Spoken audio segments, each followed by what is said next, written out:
여러분들은 뭐 할 때가 가장 행복하신가요?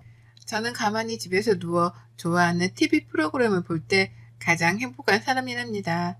말 그대로 요새 유행하는 소확행 아시죠?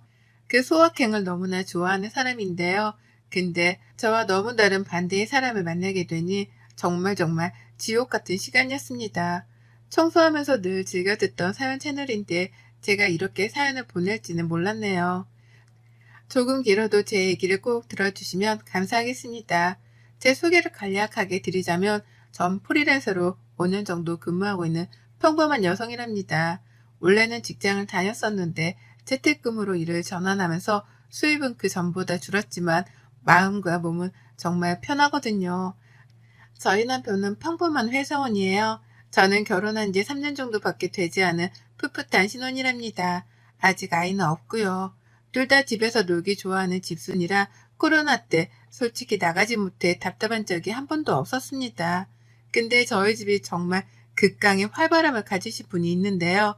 바로 저희 시어머니입니다. 저희 시어머니는 모임만 20개가 넘고 교회 다니시고 평일 주말 할 거 없이 늘 집에 안 계십니다. 시아버지는 남편 군대 갔을 때 돌아가셔서 시어머니 남편네 누나 이렇게 세 식구가 있는데요. 남편네 누나 저한테는 형님이시죠. 형님은 베트남에 남편이 가 있어서 지금 가족들이 다 거기에 가 있는 상태이고요. 여기에는 어머님밖에 안 계셔서 저희 신혼집도 그래서 시댁이랑 가까운 곳으로 했어요. 저희 친정은 두 분 다 일도 하시고 같이 계시니까 걱정이 안 되는데 남편이 시어머니 혼자 계시니까 좀 걱정이 된다고 해서 근처로 신혼집을 구했습니다. 근데 어머님은 거의 집에 안 계시기 때문에 만날 수가 없어요. 그런데 전화는 또 되게 잘하세요. 전화하셔서 매일 하시는 말이 다 초딩 같은 말씀이세요. 어떤 친구분 흉을 보시는데 제가 봐도 저희 어머님이 잘못했는데 자꾸만 자기가 무슨 잘못을 해서 그 옆에 내가 그러는지 모르겠다만 100번을 말씀하세요. 그리고 저희가 어머니께 소정이지만 용돈을 매번 드리거든요. 근데 그 용돈으로 어머님 외출에 비하면 정말 아무것도 아니에요. 그래서 도대체 무슨 돈으로 놀러 다니시는지 가끔 남편한테 물어보면 시아버지 돌아가시고 나서 그래도 꽤 많은 재산이 있어 그걸로 쓰시는 것 같더라고요. 뭐 연금도 나오신다고 하고 그거야 저희가 상관할 바는 아니니 저희는 따로 용돈을 드리고 있어서 그것만 드리거든요. 이렇게만 보았을 때 저희 시어머니 참 많이 신경 안 쓰실 것 같잖아요. 저도 처음에는 그랬습니다. 매일 집에 안 계시고 매일 어디를 다니시니까 집에 오라는 말씀도 안 하고 하시니 뭐 전화 오는 거야 받는 게 어려운 게 아니니까 근데 꼭 일주일에 한두 번은 저희랑 시간을 보내야 한다고 생각하시는 것 같아요. 물론 저도 웬만하면 어머님이랑 시간을 보내려고 하지만 주변에서 그렇게 시댁을 많이 가냐 숨 막히지 않냐 물어보는데 꼭 그렇지는 않거든요. 근데 이번에 정말 사연을 보낼 만한 일이 생겼더라고요. 저한테도요. 저희 시어머님의 성격을 잠깐 말씀드리자면 정말 아이 같으세요. 그냥 아이가 아니라 철없는 아이요. 그 도가 가끔은 너무 지났죠. 누가 엄마고 누가 아들인지도 모르겠고요. 또 누가 며느리고 또 누가 엄마인지도 모를 만큼 철이 없으세요. 어른한테 철이 없다고 하면 안 되겠지만 어머님이 딱 그러세요. 어머님은 정말 한 달에도 돈을 펑펑 쓰고 다니세요. 저 정도면 돈이 거달날 것 같은데 그냥 쓰세요. 근데 그 쓰는 게 정말 쓰잘데기 없는 곳에 써요. 한 가지만 말씀드리면 전에는 갑자기 저희 몰래 집에서 구슬하다가 걸리셨어요. 근데 그 굿을 500만 원이나 주고 하셨대요. 보통 사람이라면 이 말이 믿으시겠어요? 처음에는 50만 원인 줄 알았더니 500만 원이래요. 그래서 제가 왜 굿을 했냐고 여쭤보니 요새 집안 분위기가 우중충하고 자꾸만 자기가 아파서 모임에서 점을 보러 가니 그 무당이 굿을 하면 좋아질 거라고 한 두세 번 정도 하면 싹 사라질 거라고 했다는데 제가 봐도 딱 느낌이 오는 겁니다. 두세 번 하면 1,000만 원이 넘는데 몸이 안 좋으면 병원에 가시면 되지 왜 굿을 하는지 말이 안 되잖아요. 그 돈도 모아두었던 돈이 아니라 그냥 어디 통장에서 뺀 것 같더라고요. 어디인지도 모르겠대요. 그냥 뺐대요. 이 정도로 어머님은 사회생활을 잘 안 해보기도 하고 매일 놀기만 하니 사실 뭘 알까 싶으셨거든요. 근데 이것보다 저희 집에는 더 심한 일이 생겼답니다. 저는 거의 면허를 따고 10년 정도가 돼서 운전도 잘 못하고 차도 또 없었거든요. 남편이 차가해서 굳이 제 차가 있을 필요가 없다고 생각하기도 하고, 전 정말 집순이어서 굳이 혼자 나갈 일이 많이 없다고 생각해서 운전을 안 했거든요. 근데 재택근무하면서 업체들 갈 일이 생기면서 연수를 좀 배워야 할까 생각이 들더라고요. 대중교통 이용하기도 너무 거리가 멀고 해서 남편이랑 상의 후에 연수를 배우고 그냥 서브카로 적당한 차를 구매하기로 했습니다. 다들 근데 아시잖아요. 요새 신차 기다리는 게 거의 하늘의 별 따기인 것을요. 그래서 중고차도 알아보는데 마땅치가 않았습니다. 그러던 와중에 갑자기 시모가 저에게 대뜸 너 차 필요하냐? 물어보길래 필요해서 출퇴근용으로 좀 저렴한 거 보고 있다 라고 말씀드리니 자기 모임에 있는 아줌마가 차를 내놓는다고 하는데 거의 새 거인데 자기한테 저렴하게 주기로 했다고 네가 사면 어떻겠냐고 하는데 이게 웬일인가 싶어서 그 차 사진도 보고 실물로도 가지고 오셨더라고요.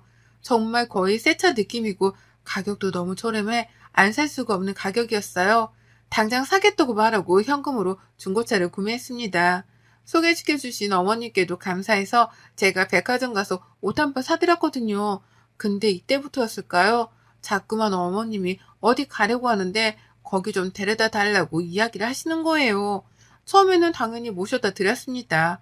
어머님도 면허는 있으신데 장롱 면허라 자기도 막 운전을 배우고 싶다고 하는데 저도 연수받고 차 한 대 뽑으라고 말씀드렸는데 자기는 굳이 필요 없다며 계속 그러시더라고요.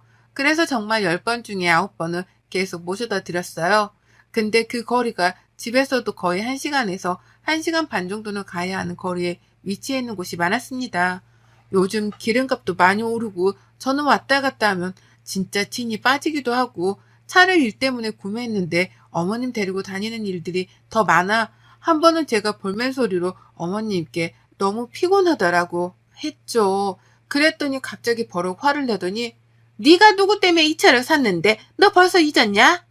하시면서요. 그렇게 소리를 지르는 걸 많이 못 봐서 저도 좀 당황하긴 했지만 서운하시나 보다 하고 그 뒤로도 어머님을 계속 모셔다 드렸어요. 한 번, 두 번, 세 번, 네 번. 횟수는 점점 올라가고 이제는 아예 저보고 대놓고 장거리 운전 좀 내일 해야겠다면서 문자로 보내세요. 제가 업체 가야 할 일이 있어서 어렵다고 하면 기다리겠다고 말씀하시니 자기는 저녁에 가도 상관없다면서 그러는데 거절을 해도 계속 저러는데 운전도 아직 미숙해서 한번 운전하고 나면 진짜 기진맥진했습니다. 그래서 이번에는 제가 아직 그런 장거리에 익숙하지가 않다. 이번에는 제가 택시비 드릴 테니 택시 타고 가셔라 그러면서 그게 더 안전할 것 같다라고 했죠. 그러던 어머님이 저보고 문자로 딱 그럼 30만 원만 붙여라 라고 하더라고요. 아니 30만 원이 누구네 개 이름도 아닌데 저렇게 하니 처음에는 기분이 많이 나빴습니다.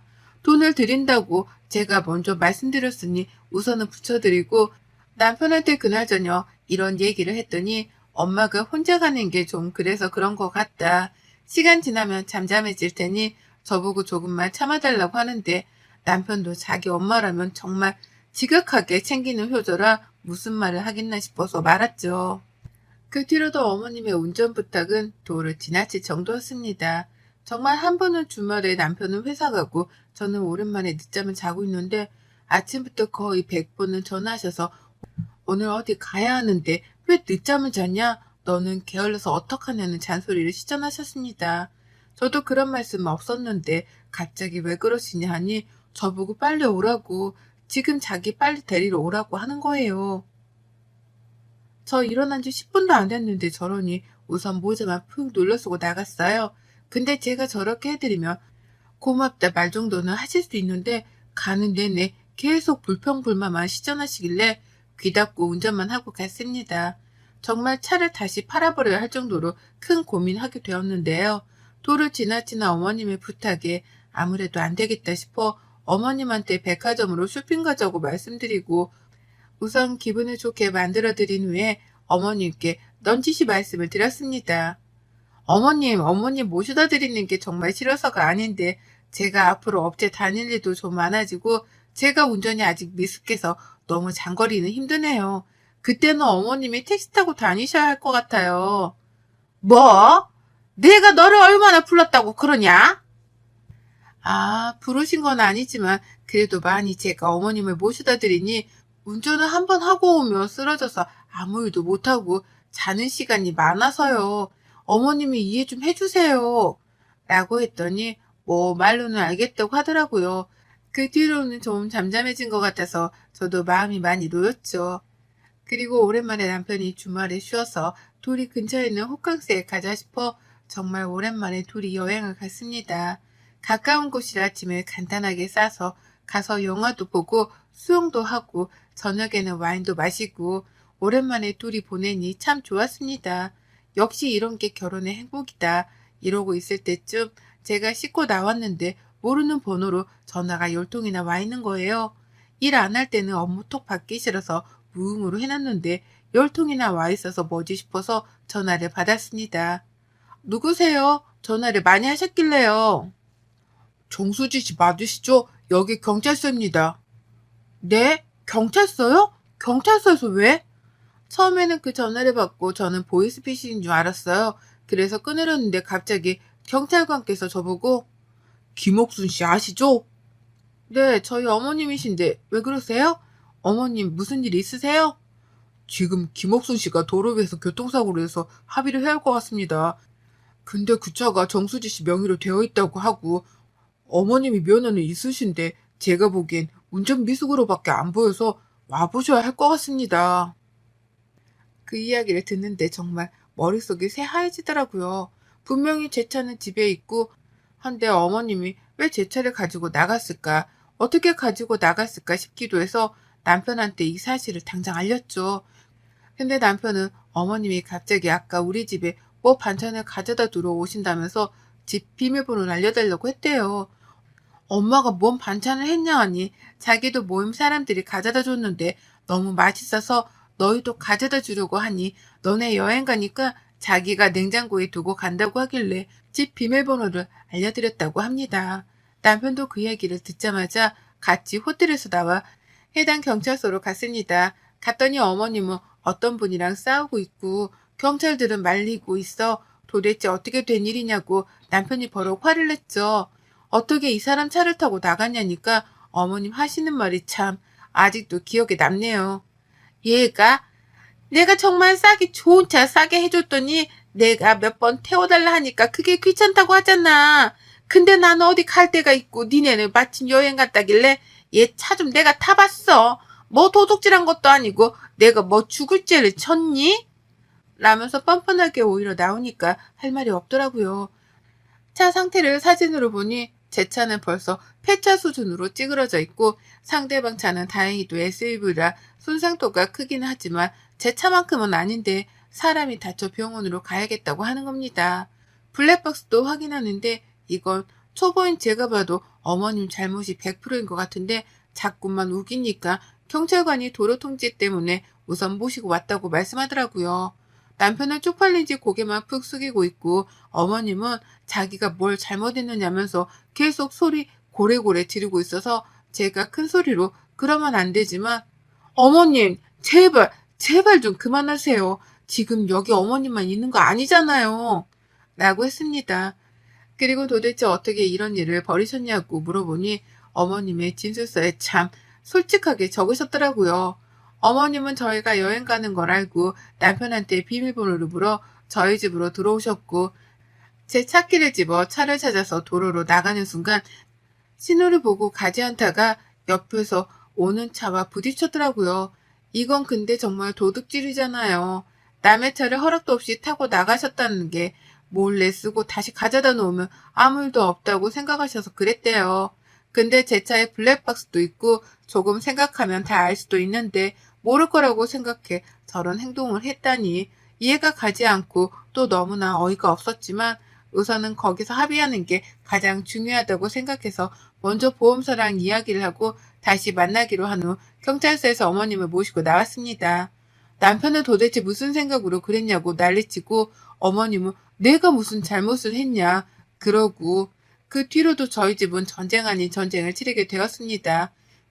우선 어머님이 사고내 피해 입은 분이 합의금 1,000만 원을 요구했고 어머님은 운전미숙의 면허증은 있지만 거의 장롱면허에 과실이 90% 나올 것 같아서 보험사에서도 그냥 합의하는 게 좋다고 했지만 어머님은 그런 돈도 없고 자기가 잘못한 게 없다고 계속 난리를 치셔가지고 지옥 같은 일주일이 흘러갔습니다. 저한테 사과 한마디 안 하시는 어머님을 보고 저는 있던 전까지 떨어져 버린 상황이고 남편 또한 엄마의 행동에 너무 화가 나 아무 말도 못하더라고요. 그러다 문득 도저히 어머님의 저런 엽기적인 행동을 볼 수 없었던 저는 시댁으로 넘어가서 이야기를 드렸습니다. 어머님, 저 두 번 말 안 해요. 저희 합의금 내드릴 돈 없고요. 어머님이 잘못 안 하셨다고 하셨으니 변호사 선임하셔서 소송하세요. 근데 그건 아셔야 돼요. 변호사 선임 비용만 해도 700에서 1000만 원이 들어요. 물론 이것보다 더 저렴한 곳도 있겠지만 그래도 어머님 과실이 조금이라도 덜 없어지게 하려면 당연히 대형 로펌, 잘하는 로펌에서 하셔야겠죠? 로펌은 아시죠? 어머님은 잘하는 똑똑 박사이시니까 저 더 이상 말하지 않을게요. 저희는 합의금 내드릴 돈 없고 어머님 잘못 인정하지 않으시면 더 이상 마세요. 내가 잘못이 없다는데 왜 자꾸 나한테 몰아가냐고. 그러니까 변호사 선임하시라니까요. 근데 저희는 지켜드릴 수 없다고요. 왜 자식된 도리로 지켜드려야 해요? 어머님, 제 차 몰래 가져가서 타고 그것도 모자라 제 차로 사고까지 내서 지금 폐차 수준이라고요. 근데 저한테 미안하단 말 한마디 하셨어요? 제가 어머님 제 차 몰래 끌고 나간 것도 신고해서 소송 한번 걸어볼까요? 그것까지 안 하는 걸 지금 감사하게 생각하세요. 자식 부끄러운 줄 아시고요. 라고 말하니 그때 갑자기 어머님 얼굴이 울그락불그락 하면서 저희 보고 그만 가라 하고 방으로 들어가시더라고요. 집에 오면서도 남편도 저도 아무 말은 안 했지만 아마 남편은 자기 엄마한테 그런 게 마음이 좋지만은 않았겠죠. 근데 그럴 수밖에 없던 걸 이해해 주리라 믿고 그 뒤로도 어머님 전화 모조리 차단했어요. 남편한테도 지금 어머님 더 이상 그렇게 막무가내 하는 거 고치고 싶으면 그만하라고요. 계속 편들어주면 어머님은 그게 맞다고 생각해. 지금은 이런 사고지만 다음번에 정말 사람 칠 수도 있다고 그렇게 되고 싶냐고 하니 자기도 차단한다고 하더라고요. 그 이후 한 3일 정도 차단하고 전화를 안 받으니 집으로 찾아오길래 문도 안 열고 스피커폰으로 말했어요. 돌아가시라고요. 그랬더니 막 앉아서 아이같이 우는데 그래도 저 안 열어줬어요. 1시간을 그렇게 앉아서 기다리길래 남편 보고 모시고 들어오라 했습니다. 팔짱 끼고 말했어요. 왜요? 왜 자꾸 찾아오세요? 어떻게 너는 얘가 그럴 수가 있니? CM이 한 명 있는 거 그렇게 사지로 몰아놓고 싶냐? 어머님, 이런 말씀 하실 거면 가세요. 아니, 그게 아니라 내가 미안하다. 내가 미안해. 내 잘못이야. 내가 이렇게 빌게. 이번 한 번만 도와다오. 아니요. 어머님 잘못 인정하시려면 경찰서 가서 하세요. 저희는 그런 돈 내드릴 수도 없고 어머님 이렇게 막무가내로 사는 거 더 이상 받아들이기도 힘들어요. 미안하다 미안해. 제발 이번 한 번만 너희가 좀 도와주면 안 되겠니? 아니요. 그럴 수 없어요. 그만 가세요. 하고 어머님을 그렇게 내쫓았습니다. 그 뒤로 외국에 있는 형님과 통화를 했고 형님이 너희가 돈 낼 필요 없다고 합의금이랑 제 차 망가진 것까지 해서 돈 붙이겠다고 했습니다. 저는 한사코 되었다고 했지만 차 망가진 거는 받고 합의금은 반반 내자고 말씀드렸어요. 그리고 그 일이 마무리되고 나서 어머님께 다시 한번 찾아갔습니다. 각서를 받아내기 위함이었죠. 어머님이 지금 가지고 있으신 돈, 통장 등 다 저희가 관리하기로 했고요. 저희한테 앞으로 용돈 타서 쓰고 모임은 제가 반으로 줄이라고 말씀드렸어요. 그리고 제발 쓸데없는 데 다니지 말고 차라리 그 시간에 공부를 하라고 요양보호사 자격증 준비하시라고 했습니다. 어머님은 얼굴이 이내 못마땅했지만 어쩔 수 없음에 각서에 사인을 하고 혹시나 이행하지 않을 때 어떻게 할지 등도 다 함께 써서 변호사 사무실에 가서 공증까지 받았습니다. 남편은 뭘 그렇게까지 하냐고 했지만 어머님은 이렇게 하지 않으면 또다시 이럴 사람이라 지금 확실히 뿌리를 잡아야 한다고 했죠. 그 뒤로 어머님은 제가 늘 한 달마다 용돈을 드리고 어머님은 나가는 고정 비용 등을 어머님 통장에서 딱 그것만 빠져나갈 수 있도록 제가 넣어둔답니다. 모임은 반에서 반으로 줄이고 요양보호사를 지금 준비 중이세요. 그리고 따면 바로 일하기로 저랑 약속하셨습니다. 어머님은 집에서 사고 치는 것보다 일하시면서 있으신 게 더 나을 것 같다는 판단이 들어서였습니다. 또 예전과 다른 점을 말씀드리면 예전에는 막무가내셨다면 지금은 그냥 아무 말 없는 시어머니가 됐다고 해야 할까요?